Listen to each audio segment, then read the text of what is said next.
Viral এক মানসিক ভারসাম্যহীনের চুল কাটার পর আমাদের কাছে অসংখ্য মানুষ জানতে চেয়েছিলেন সেই মানুষটির অবশেষে কি হয়েছিল।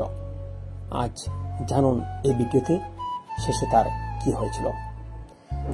মানুষের জন্য ফেসবুক পেজের উদ্যোগে প্রায় সময় আমরা রাস্তায় পড়ে থাকা বেওয়ারিশ ও মানসিক ভারসাম্যহীনদের চুল কাটা, গোসল করানো, কাপড় পরা এবং এক বেলা খাবার দিই। যথারীতি গেল বৃহস্পতিবার আমরা বের হই সিলেটের অলিতে গলিতে। দক্ষিণ সুরমার বদিকোনা এলাকায় দেখতে পাই একজন মানসিক ভারসাম্যহীন মানুষ। লম্বা নোংরাযুক্ত চুল, প্রচন্ড ময়লাযুক্ত কাপড় ছিল তার গায়ে।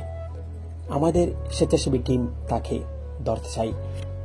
ধরতে গেলে তিনি কোনোভাবেই চুল কাটবেন না, গোসল করবেন না, এমন অবস্থা শুরু করেন। সুন্দরই বেড়ে বা সুন্দর আমি আছি এমনি না রে বা, কত অবস্থা খারাপ দেখায়নি, ময়লা আবর্জনা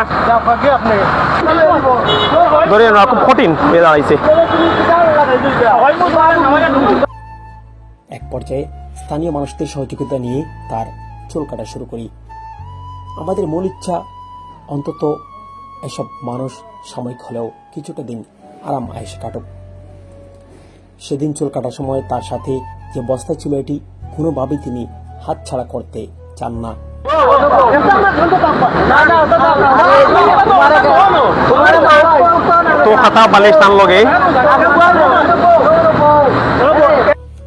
সচরাচর মানসিক ভারসাম্যহীনদের সাথে নোংরা কাপড়, খাতা বালিশ ইত্যাদি ইত্যাদি নিয়ে তারা রাস্তায় রাস্তায় ঘোরায়। এসব মানসিক ভারসাম্যহীনদের চুল কাটার পর অপ্রয়োজনীয় নোংরাযুক্ত জিনিসগুলো আমরা ফেলে দেওয়ার চেষ্টা করি সবসময়। কিন্তু এই মানুষটি তার কাপড়ের এই বস্তাটি হাতছাড়া কিংবা ফেলতে চান না। একসময় আমরা তার বস্তাটি চেক করা শুরু করি, শুধুমাত্র ময়লাযুক্ত কাপড়গুলো ফেলে দেওয়ার জন্য।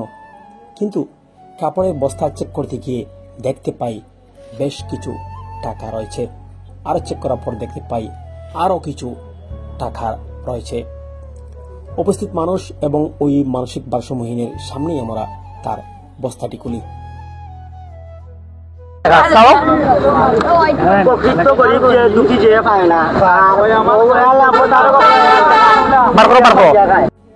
এক সময় দেখতে পাই তার সাথে রয়েছে একটি মোবাইল ফোন, তার নিজের নামে একই রকম 4টি ভোটার আইডি কার্ড।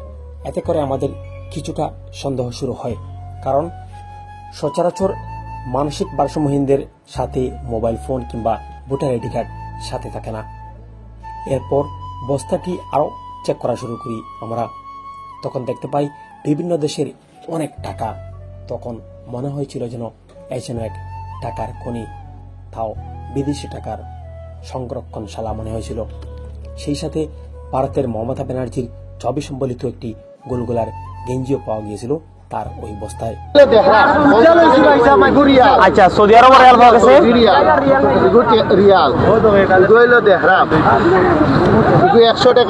আন্তর্জাতিক মানুষ লাগে এই মানুষটা। আচ্ছা, এখন আলাদা রাখো, পাকিস্তানি দেখাও লাগেনি, ঠিক আছে। এই চিহ্নটা দেখো না, এটা মমতা ব্যানার্জির টি শার্ট আনার লগে এই চিহ্নে বুট দিন দেখো তার লগে পাওয়া গেছে। এতে করে আমাদের সন্দেহ আরো বেড়ে যায়। তখন আমরা স্থানীয় পুলিশকে কল দেই। পুলিশ আসার পর তাকে সহ আমরা স্থানীয় থানায় যাই। নিয়ম অনুযায়ী তার সকল টাকা একে একে ভাঁজ করে এরপর গণনা শুরু করি আমরা কয়েকজন। সবগুলো টাকা আলাদা করে কয়েকটি এনভেলপে প্যাকেট করা হয়। এর মধ্যে তাকে অনেক জিজ্ঞাসাবাদ করে পুলিশ। ঠিক একই সময়ে সুনামগঞ্জের ছাতক উপজেলার তার গ্রামের বাড়িতে ফোন দেন পুলিশের লোকজন। বাড়ির সবাই সে একজন মানসিক ভারসাম্যহীন বলে জানান। প্রাথমিকভাবে পুলিশের জিজ্ঞাসাবাদেও সে একজন মানসিক ভারসাম্যহীন বলে নিশ্চিত হওয়া যায়। এরপর তার পরিবারের লোকজন থানায় আসলে নিয়ম অনুযায়ী সমস্ত টাকা, ময়লাযুক্ত কাপড় সহ সবকিছু দিয়ে পরিবারের জিম্মায় ছেড়ে দেওয়া হয় ওই মানসিক ভারসাম্যহীন ব্যক্তিকে। আমাদের ভিডিওটি ভালো লাগলে অবশ্যই আমাদের পেজে ফলো দিয়ে রাখবেন এবং শেয়ার করবেন ভিডিওটি।